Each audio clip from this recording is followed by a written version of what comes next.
معروف اور مشہور نام سنے ہیں، یہ محمد یامین شوق بجنوری کی احتجاجی شاعری۔ اتر پردیش کے ضلع بجنور کی زمین بڑی ہی مردم خیز ہے۔ علماء، صلحاء، ادباء، شعراء کی بڑی تعداد نے اس خطے میں جنم لیا۔ شوق بجنوری بھی یہیں پیدا ہوئے اور یہیں وفات پائی۔ آپ اردو کے ممتاز اور پختہ شاعر ہیں۔ آپ نے بڑے بڑے شعراء کے ساتھ مشاعرے پڑھے، ان میں جگر مراد آبادی، سیماب اکبر آبادی، حفیظ جالندھری، مجروح سلطان پوری، جانثار اختر، شکیل بدایونی اور احسان دانش وغیرہ بطور خاص قابل ذکر ہیں۔ آپ 2 اگست 1903 کو بستی کرت پور ضلع بجنور کے ایک پٹھان خاندان میں پیدا ہوئے اور 10 اگست 1996 کو بجنور ہی میں انتقال فرمایا۔ شوق بجنوری کا ماہ ولادت اور ماہ وفات دونوں اگست ہے۔ اسی ماہ میں بھارت کو انگریزوں کی غلامی سے آزادی نصیب ہوئی۔ شاید اسی مناسبت سے کلامی شوق جذبہ آزادی، حب الوطنی اور احتجاج سے مملو ہے۔ وہ کسی خاص ادبی تحریک سے وابستہ نہیں رہے۔ انہوں نے انقلاب اور بغاوت کا راستہ پرچم لہراتے یا رجز گاتے ہوئے طے نہیں کیا۔ نہ ان کی شاعری میں بغاوت کے ہم ہمیں یا انقلاب کی گھن گرج ملتی ہے، لیکن احتجاج صاف نظر آتا ہے۔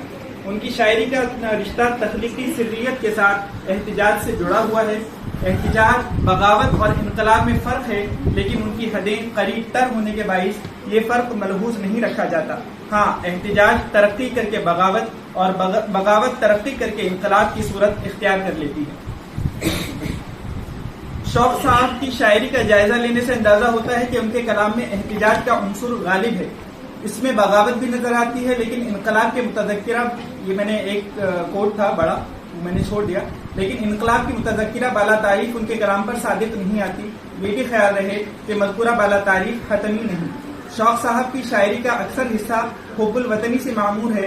ان کی نظم حب وطن، میرے پیارے وطن، پرچم ہند، باپو کے نام، یوم جمہوریت، گاندھی جی کا چرخہ، میرے وطن کے سپاہی، جذبہ ایثار، فرزندان وطن کا جواب، اہل چین سے خطاب اور میرے ہندوستان کا لیڈر، اسی طرح کی نظمیں ہیں۔ میں نے تقریباً 15 نظموں سے بند لیے تھے، لیکن وقت کی نزاکت کے پیش نظر یہاں پیش نہیں کیے جا رہے ہیں۔ ان کی 2 نظمیں میں کا جنازہ اور فریاد بلبل فرنگی دور میں ضبطگی کا شکار بھی ہوئیں۔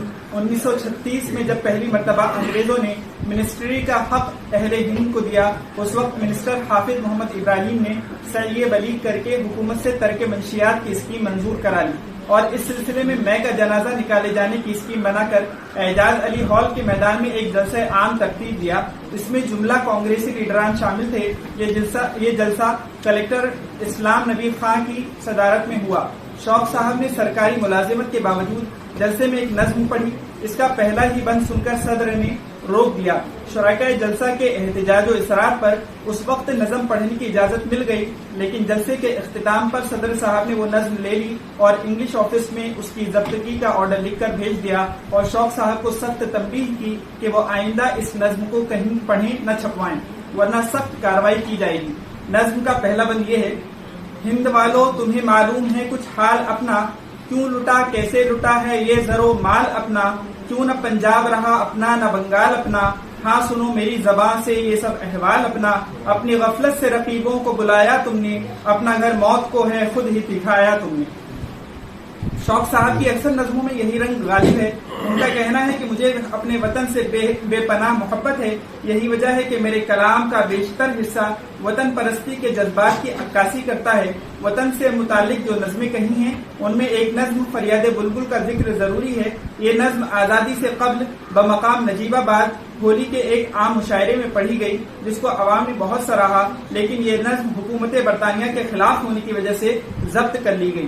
ڈپٹی کلکٹر محمد عسکری صاحب نے مجھے حکم دیا کہ اس نظم کو آئندہ کہیں مت پڑھنا اور نہ چھپوانا، لیکن شوق صاحب کہاں ماننے والے تھے۔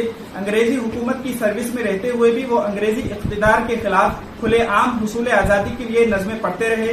1942 میں شوق صاحب نے مشاعرے میں اپنی نظم فریاد بلبل پڑھی تو گرفتاری کی نوبت آ گئی اور حکومت نے اسے اپنی توہین سمجھا۔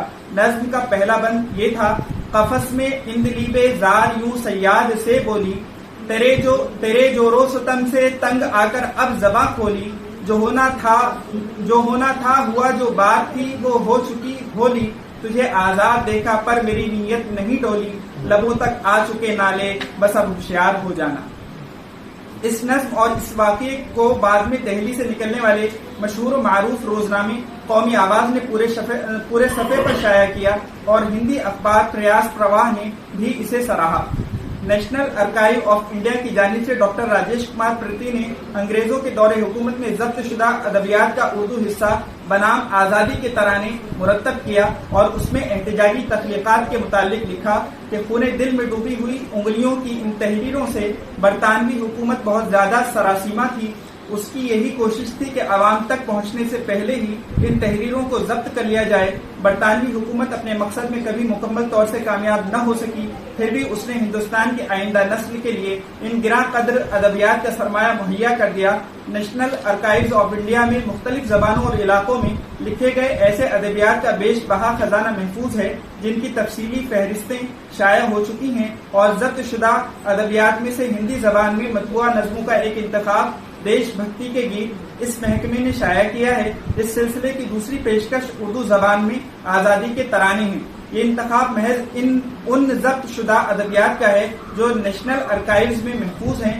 ظاہر ہے اس کے علاوہ بہت سی ایسی تخلیقات اس موضوع پر ہوں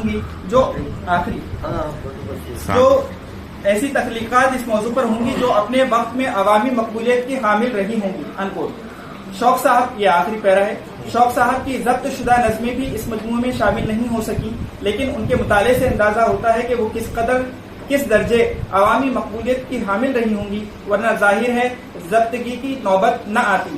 ادیب و شاعر حساس طبیعت کا حامل ہوتا ہے، وہ انسانی و سماجی صورتحال کے بارے میں اپنے مشاہدے و تجربے کی روشنی میں اپنی بات کہتا ہے۔ اس کا تخلیقی تجربہ اکثر دوسروں سے اختلاف یا احتجاج کا پہلو رکھتا ہے۔ اپنی تخلیق کے ذریعے وہ اپنی ناآسودگی و اضطراب کا اظہار کرتا ہے۔ شوق صاحب نے بھی ایسا ہی کیا اور اسی کی پاداش میں ان کی